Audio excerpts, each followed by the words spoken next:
This is an old Eiki 16mm projector. Any Australian who went to school in the 1970s might recognise these. They were used all over the place.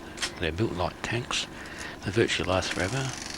They're auto-threading and almost any idiot can use them. I'm making this short clip to demonstrate something to a mailing list that I'm on, how the spools on the projector aren't what pulls the film through. And you can see if I grab the spool, the film keeps coming through. That's because it's driven by a couple of sprockets at the on the projector as well as the gate. I'll point them out later on. The auto-threading mechanism is so simple that you can rethread a broken film while the projector is still running. The audience will only have a few seconds of disruption to their viewing, as long as it doesn't jam when you rethread it.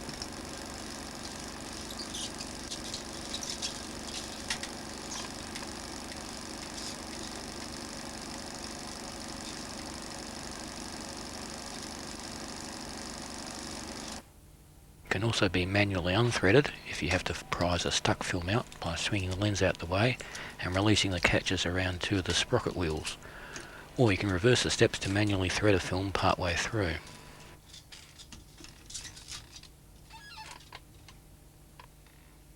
To thread a film, you should check whether the end is clean, and if it's jagged, use a little built-in guillotine to give a nice clean edge to the film. That's what I'm doing here.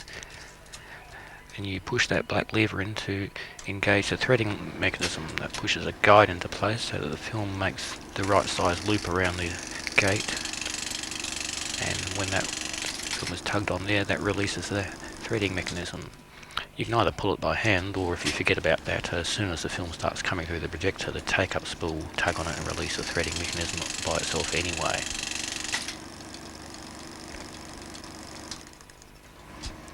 If you try and put a film through that doesn't have a good edge to it, it tends to get stuck and come out the wrong places, like this is doing right here.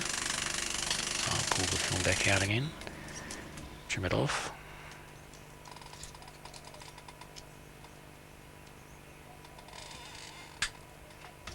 And have another go at it.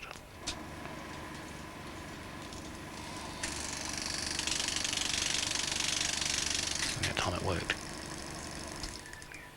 The other thing the threading mechanism does is disengage the loop restorer on the bottom loop.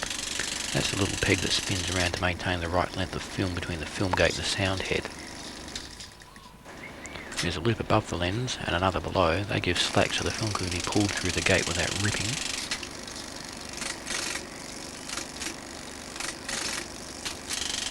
That's the loop restorer. It kicks in whenever the film pulls tight against it and lengthens the bottom loop by shortening the top loop.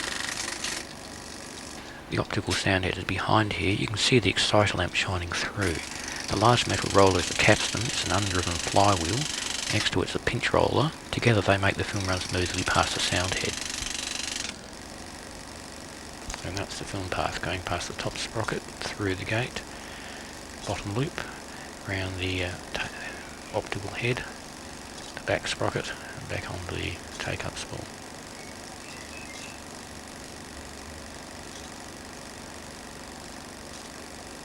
That tiny hole where the light shines through is the gate. There's a rotating shutter behind it, and beside the gate is a claw that pulls the film past by its sprocket holes.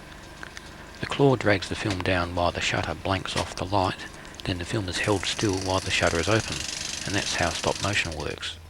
The claw drags the film through the gate at a rate of 24 frames per second, and the shutter strobes the lamp 2 or more times per frame, depending on the projector, so the flicker rate is faster than most people would notice. The large lamp is the projector lamp. This projector uses a continuous light, unlike most cinemas which use a strobing light, but it's too bright to leave on with the camera aimed at it, so I've just flashed it. The smaller lamp is the exciter lamp. It shines through a lens to the film below to illuminate the optical sound track. The optical sound head is behind the capstan. That's the large metal wheel below the lamp house.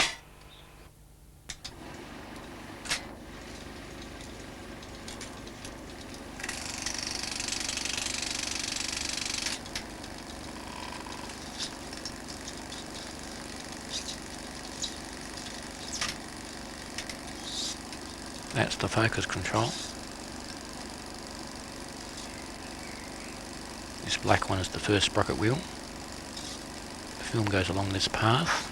The sound head's here. That's the capstan which regulates the speed over the head. That's the pinch roller which holds the film against the capstan. And that's the exit sprocket wheel. The sprocket wheels have teeth on them. They pull the film through a projector. They turn at a constant rate. There's a loop above and below the lens so the gate can tug intermittently on the film and not rip the film.